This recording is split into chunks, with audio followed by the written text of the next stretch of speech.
우리 사도신경으로 신앙 고백하심으로 2월 19일 목요일 새벽 기도회를 시작하도록 하겠습니다. 전능하사 천지를 만드신 하나님 아버지를 내가 믿사오며 그 외아들 우리 주 예수 그리스도를 믿사오니 이는 성령으로 잉태하사 동정녀 마리아에게 나시고 본디오 빌라도에게 고난을 받으사 십자가에 못 박혀 죽으시고 장사한 지 사흘 만에 죽은 자 가운데서 다시 살아나시며 하늘에 오르사 전능하신 하나님 우편에 앉아 계시다가 저리로서 산 자와 죽은 자를 심판하러 오시리라. 성령을 믿사오며 거룩한 공예와 성도가 서로 교통하는 것과 죄를 사하여 주시는 것과 몸이 다시 사는 것과 영원히 사는 것을 믿사옵나이다. 아멘. 우리 찬송가 559장 사철의 봄바람 불어있고 우리 같이 찬송하도록 하겠습니다. 찬송가 559장 이전 토요일 찬송가는 305장 찬송입니다.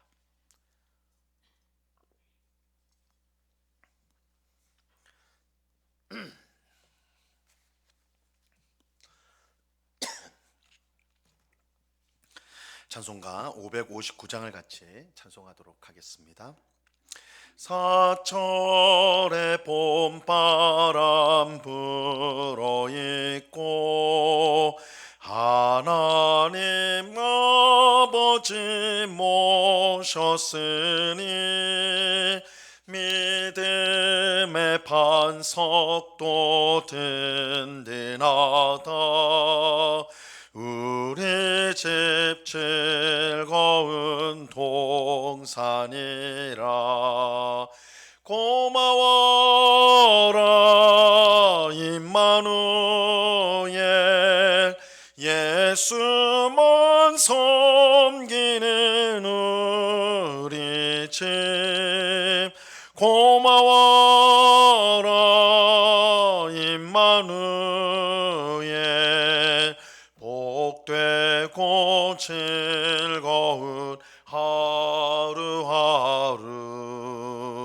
어버이 우리를 고이 싣고 동기들 사랑에 뭉쳐있고 기쁨과 설움도 같이 하니 한간의 초가도 천국이라.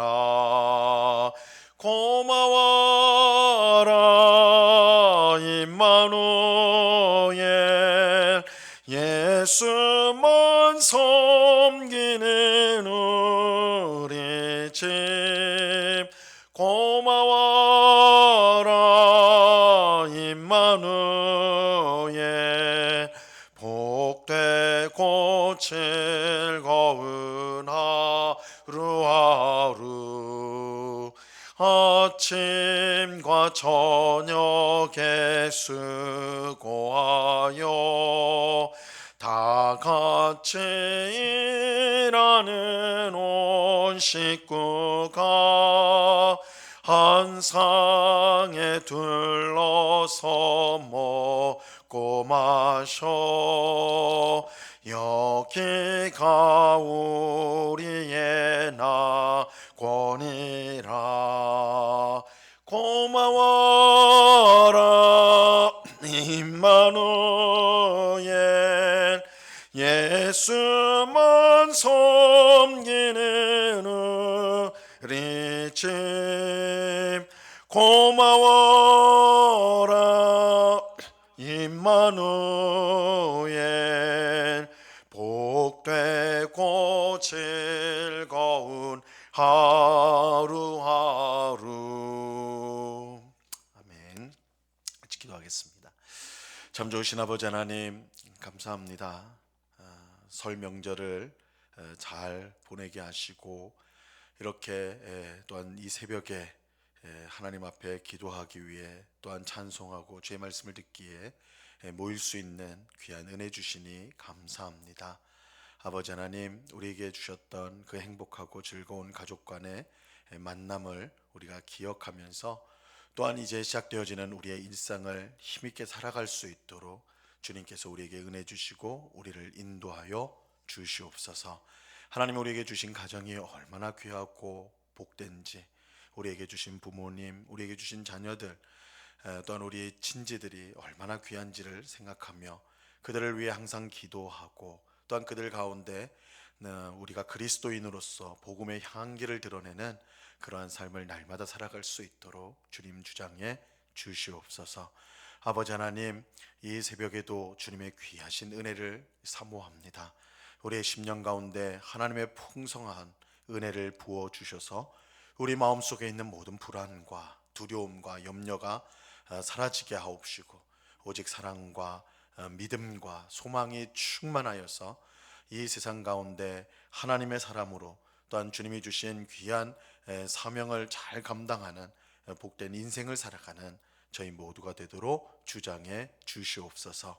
이 시간 주의 말씀을 듣고자 합니다. 성령 하나님께서 밝히 조명하여 주셔서 말씀의 뜻을 잘 깨닫게 하옵시고, 이 말씀에 순종하여 하나님을 기쁘시게 하는 저희 모두가 되도록 주장해 주시옵소서. 이 시간 우리와 함께 하시는 주님께 감사와 찬송을 올려드리며 예수 그리스도의 이름으로 기도드리옵나이다. 아멘. 우리 하나님 말씀을 다 같이 봅니다. 레위기 20장 8절에서 16절까지의 말씀을 우리가 다 같이 보도록 하겠습니다. 레위기 20장 8절에서 16절까지의 말씀입니다.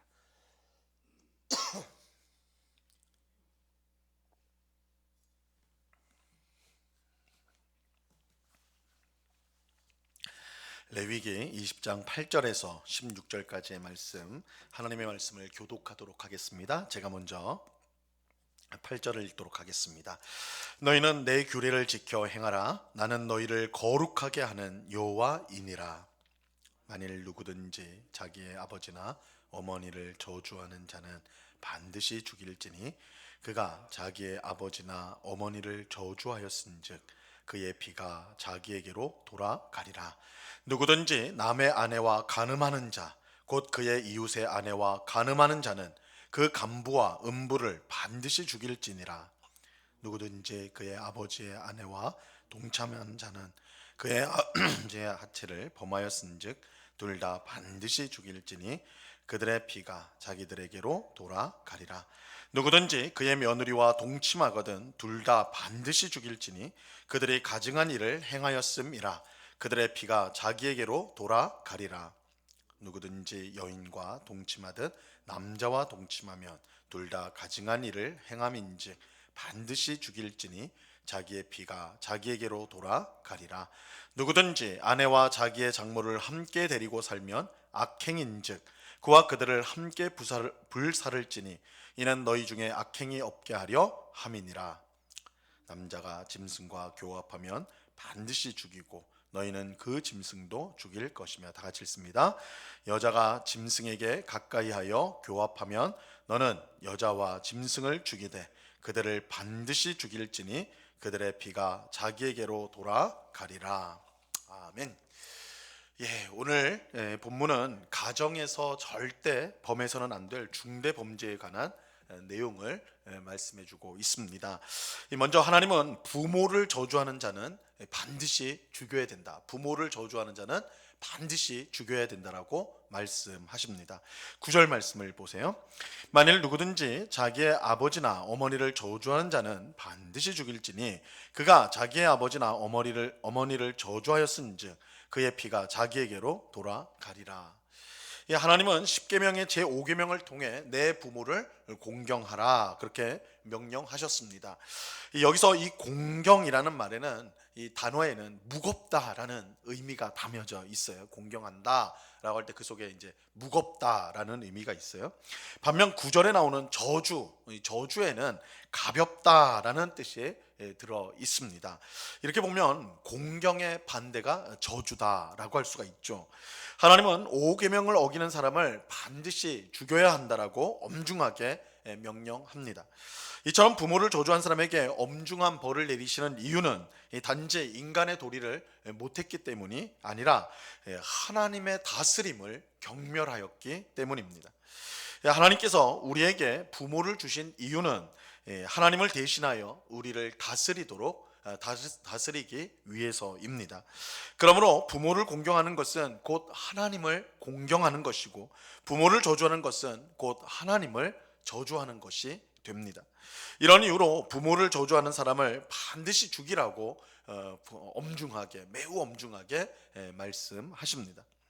우리는 우리를 낳아주고 길러주신 부모의 은혜를 기억하고 최선을 다해 효를 다해야 합니다.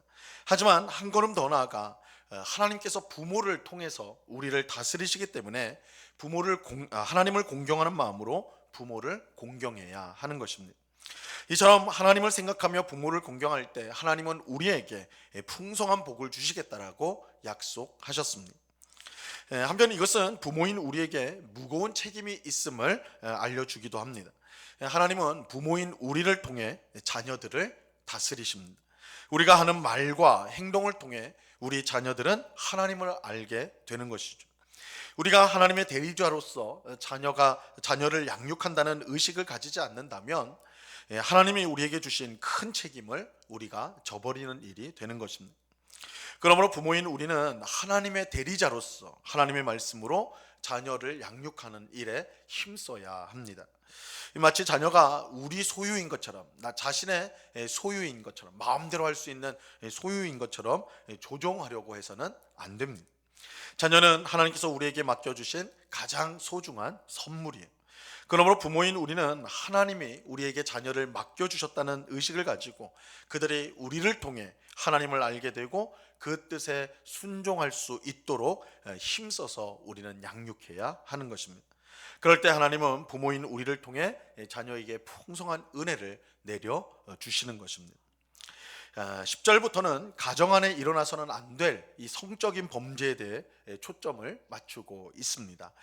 이 성은 하나님이 사람에게 주신 가장 귀한 선물 가운데 하나입니다.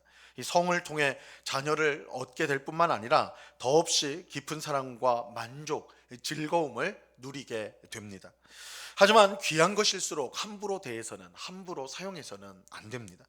가령 불은 너무나 소중한 것이죠. 우리 삶에 이 불이라는 것이 얼마나 귀중한 것입니까? 이 불이 없다면 우리의 삶이 굉장히 상상할 수 없을 만큼 불편하고 힘이 들 거예요. 불은 우리를 따뜻하게 해주고 음식을 만들게 해주고 어두움을 밝혀줍니다. 불이 없는 세상을 우리는 상상할 수가 없습니다.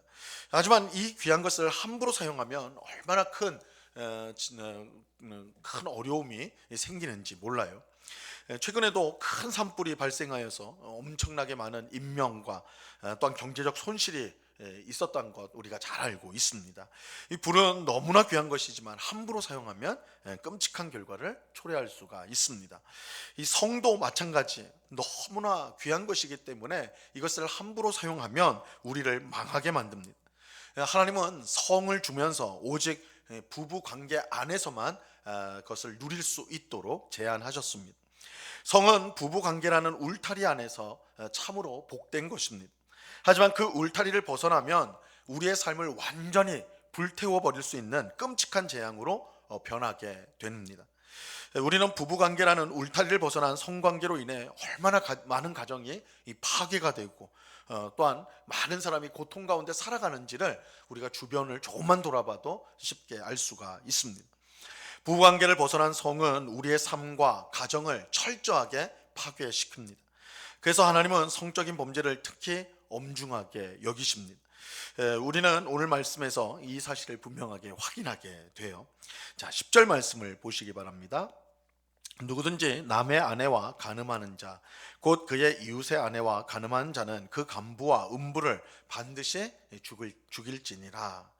하나님은 자기 배우자가 아닌 다른 사람과 하는 성관계를 엄격하게 금지하십니다. 10계명의 제7계명에서도 하나님은 간음하지 말라고 분명하게 명령하시죠. 만약 이것을 어기면 어떻게 되느냐? 하나님은 반드시 죽이라고 말씀합니다. 이 간음이 큰 범죄인 이유는 이 결혼과 가정이 모두 하나님께서 세운 것이기 때문입니다. 이 결혼과 가정은 단순히 세상에서 잘 살기 위해서 사람이 고안해낸 그런 것이 아니에요. 창세기 2장에서 분명히 보듯이 결혼과 가정은 하나님께서 직접 세우신 것입니다. 하나님께서 우리에게 주신 가장 귀한 선물이 이 결혼과 그로 인한 가정입니다. 그러므로 결혼과 가정을 깨트리는 일은 단지 사람에게만 죄를 범하는 것으로 그치는 것이 아니라 이 결혼과 가정을 세우신 하나님께 범죄가 되는 것입니다. 그렇게 하나님은 간음을 저지른 두 사람을 반드시 죽이라고 아주 엄중하게 명령하십니다. 우리는 이러한 명령을 통해서 하나님이 가정과 또한 결혼과 가정을 얼마나 귀하게 여기시는가 분명히 알아야 합니다. 오늘날 얼마나 많은 가정이 해체되는지 몰라요. 이혼을 아주 쉽게 생각하는 시대가 되었습니다. 자기 배우자가 아닌 사람과 성관계 맺는 것을 아무렇지 않게 여기는 시대에 우리가 살아가고 있습니다. 이런 시대일수록 우리는 하나님의 말씀을 더욱 무겁게 받아들여야 합니다. 세상 사람들을 따라하는 것이 당장은 우리를 자유롭게 하고 편하게 하는 것처럼 그렇게 보일지 몰라도 하나님의 말씀에서 벗어난 삶은 결국 불행할 수밖에 없기 때문입니다. 우리는 하나님의 선하심을 믿는 사람들입니다.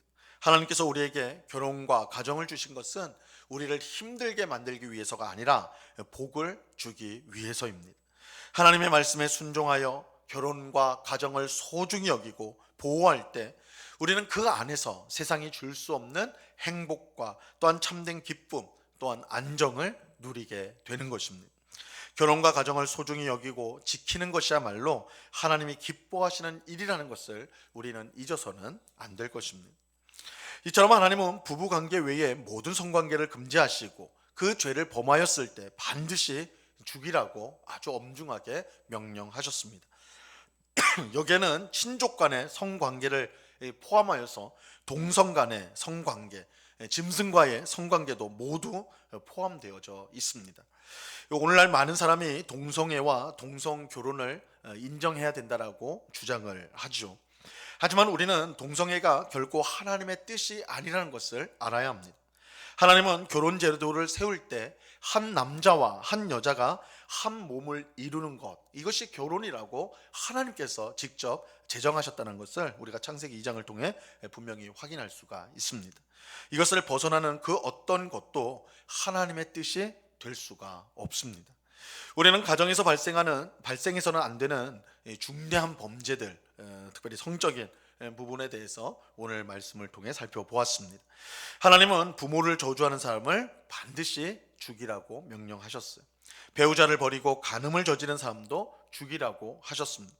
또 가정에서 일어날 수 있는 모든 성적인 범죄를 죽음으로 다스리라고 말씀하십니다. 물론 이 말씀을 오늘날 우리가 문자 그대로 적용할 수는 없죠. 우리가 이 사회적인 법에서 이 간음이나 이런 성적인 부도덕한 성행위를 사형으로 정하고 있는 것은 아니기 때문에 우리가 이 율법을 가지고 그런 사람들을 죽여야 된다 이렇게 그대로 문자 그대로 적용할 수는 없을 것입니다. 다만 우리는 하나님께서 이 결혼과 가정을 얼마나 귀하게 여기시는가, 우리가 오늘 말씀을 통해서 하나님을 믿는 우리들은 우리의 마음에 그 내용을 새겨야 할 것입니다. 그래서 우리는 가정을 또한 결혼을 소중하게 잘 지키는 일에 힘쓰는 것, 그것이 우리 하나님을 기쁘시게 하는 일이라는 것을 우리는 꼭 기억해야 합니다. 그렇게 할 때 하나님은 결혼과 가정을 통해 주시고자 한 풍성한 은혜와 복과 즐거움, 평안, 안정을 우리 모두에게 풍성히 주실 것이고 우리는 그 안에서 그것을 풍성히 누리게 될 것입니다. 오늘 기도하는 우리 모두가 이 은혜를 누릴 수 있기를 바랍니다. 하나님께서 우리 가정을 거룩한 가정으로 굳건하게 지켜주시는, 그래서 우리가 정말 가정 안에서 세상 어디서 누릴 수 없는 기쁨과 행복과 안전을 누리며 이 땅을 살아가는 우리 모두가 될 수 있기를 우리 주님의 이름으로 간절히 축원합니다. 기도하겠습니다. 하나님 아버지, 감사합니다. 오늘 말씀을 통해 하나님께서 우리의 가정 또한 부부의 관계를 얼마나 귀하게 여기시는가, 그것을 침범하고 파괴하고 무너뜨리는 일이 하나님 앞에 얼마나 엄중한 죄인가를 오늘 말씀을 통해 확인하였습니다. 오늘날 이 세상은, 우리가 사는 세상은 가정과 또한 결혼을 하찮게 여기고 그저 개인의 선택으로 축소시키는 그런 세상을 우리가 살아가고 있습니다. 그는 하지만 하나님, 이것은 하나님의 명백한 뜻에 어긋난다는 것을, 거스르는 일이라는 것을 우리 하나님을 믿는 저희들은 분명히 깨닫고 하나님이 주신 결혼과 이 가정을 지키는 일에 최선을 다함으로 결혼과 가정을 통해 우리에게 부어주시고자 하는, 또한 누리도록 하시는 하나님의 귀한 은혜와 복을, 평안을, 안전을 늘 누리며 살아가는 주의 백성들 다 되도록 주장해 주시옵소서. 특별히 우리 성도의 가정을 지켜 주시옵소서. 아버지 하나님, 가정 안에 여러 가지 어려움들, 말로 할 수 없는 고통들, 상처들이 있습니다. 아버지 하나님, 이 모든 것을 아시는 주님께서 이 가족의 마음들을 풀어주시고, 또한 서로를 사랑하고 용서하고 품을 수 있는 귀한 은혜를 베풀어 주사 우리 모든 성도들의 가정이 천국 가정으로 정말 하나님이 다스리는 행복이 가득한 가정이 될 수 있도록 하나님 역사해 주시옵소서. 흔들리는 부부관계가 있는 가정 가운데는 주께서 은혜를 베풀어 주셔서 서로를 이해하고 사랑하고 용납할 수 있는 귀한 마음을 주시고, 성령 하나님께서 서로를 향한 사랑과 또한 믿음과 신뢰를 굳건히 할 수 있도록 역사해 주시옵소서. 아버지 하나님, 우리 응국교회에 속한 모든 가정들이 믿음 안에서, 또한 소망 가운데, 사랑 안에서 더욱더 풍성해지고 든든하게 세워져 갈 수 있도록 하나님 은혜를 베풀어 주시고 역사해 주시옵소서.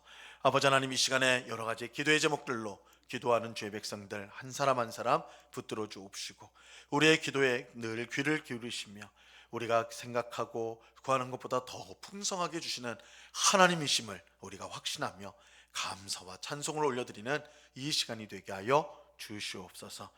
늘 우리와 함께 하시는 주님께 감사와 찬송을 올려드리며 예수 그리스도의 이름으로 기도드리옵나이다. 아멘.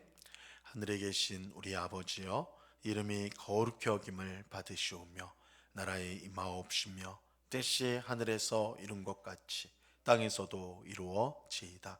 오늘날 우리에게 일용할 양식을 주옵시고, 우리가 우리에게 죄 지은 자를 사하여 준 것 같이 우리 죄를 사하여 주옵시고, 우리를 시험에 들게 하지 마옵시고 다만 악에서 구하옵소서.